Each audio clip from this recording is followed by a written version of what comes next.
Good morning, guys. Today we are looking at a 2023 Acura Integra. Going to be showing you how to reset the oil life / maintenance reminder real quick, okay?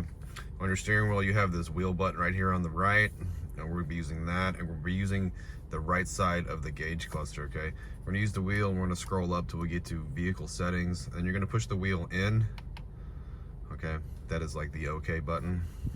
Now we're looking for maintenance. Maintenance, reset, press OK.